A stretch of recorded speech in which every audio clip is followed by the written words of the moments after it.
How we doing? Hopefully by now you know the drill. I have 3 teenagers, so the interruptions are an inevitability. Or inevitable. Not evitable. Inevitable. Now may I present to you, our taxes are ruining our lives. And the world is burning. Oh, and also this cute puppy saving a whale. What? That's pretty much the news right there. Everybody tells you that like a toddler will like totally disrupt your life. No, it's the teenagers. Today we are discussing Shades of Grey by Jasper Fforde. It's a really good book. Yeah, I kind of went flag crazy. It's so good. It's just so good. Technically considered a dystopian. I always felt that this book was more of an absurdist utopian that slowly reveals itself to be a dystopian. Let's read the back explanation of this book. Welcome to Chromatica, where the colortocracy rules society through a social hierarchy based upon one's limited color perception. In this world, you are what you can see. Basically, there is a caste system developed over what color you can predominantly perceive, or the percentage with which you can perceive certain colors. Our main character sees predominantly red, which is kind of in the mid-lower portion tier, but each color has their own prefect in each region, and it's just the person who can perceive the highest percentage of that color. Within the caste system, purples, of course, are on the top. Grays, people who cannot see color at all, are at the bottom. So, yeah.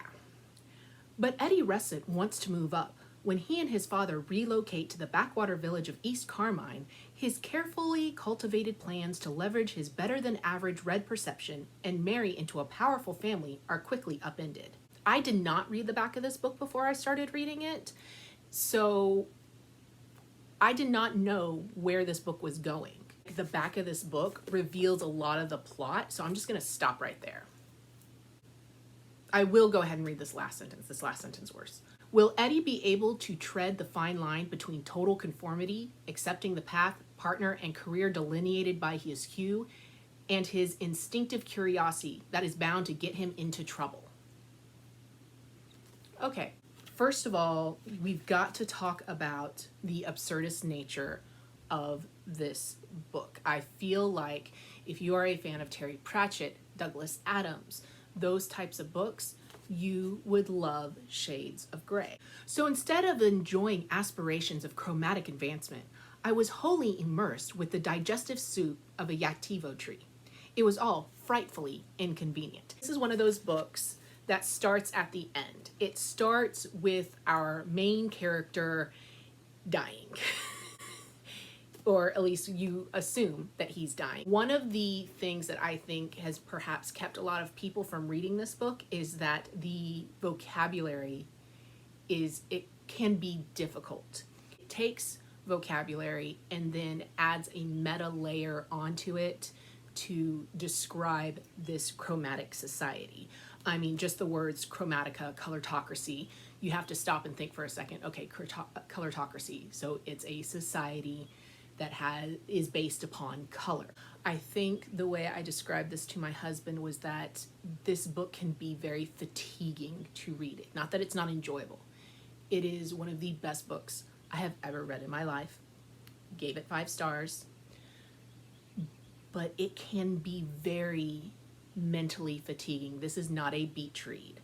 This is a sit and stew with each chapter kind of read. We took turns reading the chapters out loud to each other, listening to it on audiobook while following along in the physical book. And so for my husband, it was his second time going through this book. For me, it was the first time. But then there's also really fun lines in the book. So for example, Eddie, how long have we been father and son? As long as I can remember. I mean, it's adorable. Its next line is because I was watching a lot of Murph Napier videos when I read this first part of the book and I couldn't help but underline it.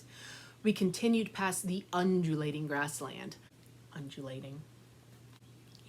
There was a lot of meta layer jokes and commentary in this. One of the examples is there's a library where there are no books and it's just barcodes, because within the society they have had these rollbacks where they have removed knowledge from the people or taken away history or taken away information, banned books, for example. And in the library, the majority of books have been taken away, including The Little Engine That Could. But there's a librarian whose parents have taught her. So she knows all the titles, she doesn't necessarily know what the books are about. In some cases, it's kind of like a game of telephone throughout society where the names have changed over time. The Most Serious Affair at Styles, Murdoch on the Oriented Ex-Best instead of Express, The Glass Quay, Amidst Similes Falling in Snow, Gawky Park, The Complete Sheer Luck Holmes instead of Sherlock Holmes, The Complete Sheer Luck Holmes. Great. I'm just going to go through and read great quotes here. Do you want some advice? Go home. You're far too inquisitive. And here in East Carmine, curiosity only ends one way. Death? Worse. Enlightenment. I mean, come on. They see enlightenment as a bad thing. There are these ridiculous rules at the start of each chapter that all the citizens are required to follow, including the one that I've put on my Twitter profile. Rule 3.06.02.087. Unnecessary sharpening of pencils constitutes a waste of public resources and will be punished as appropriate. Her areas of expertise are barcodes, book titles, and maps. She has an original Parker Brothers map of the world. Parker Brothers map of the world. And they go on to talk about the various color areas.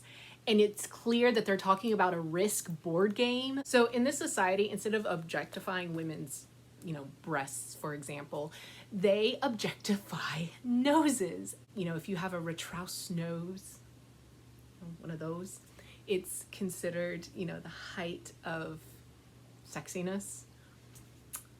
So yeah, that's really fun. They do it to men though too. The Swatchman's son, that's me.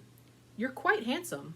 I like your nose especially. The commentary on the education system in this book really hit home for me. He goes to help out at the local village school and teach a lesson for the day. As part of his work, everybody's required to work. He's having a discussion with the teacher. They're talking about marking papers. A fine idea, but since everyone is above average, improvement to the system is really not that important. Then why mark them? I ask, emboldened by rejection of my suggestion. So we can make sure the education system is working, of course, she replied as though I were simple. If I work really hard, I may be able to clear the backlog to the 50-year mark by the time I retire. And we can know just how well we are doing half a century ago. If we commit ourselves wholly to the task, in 20 years, we might know how well we are doing right now. 50. She is 50 years behind on marking papers. Girl, I know that feeling. I have a theory. So it talks about the emphatic period where, before something that happened, and it talks about apocryphal men that are there that you cannot acknowledge that they're there. People pretend like they don't see them. There's a lot of hints talks about the previous, a group of people who were there and no longer are, and a lot of the language feels very much like it's referencing the rapture. And I'm sure it might end up being something different, but a lot of that language is borrowed from the Christian tradition to explain. It occurred to me while I was editing this video, I never stated what the theory was. I just explained the reasons behind it by talking about the religious language.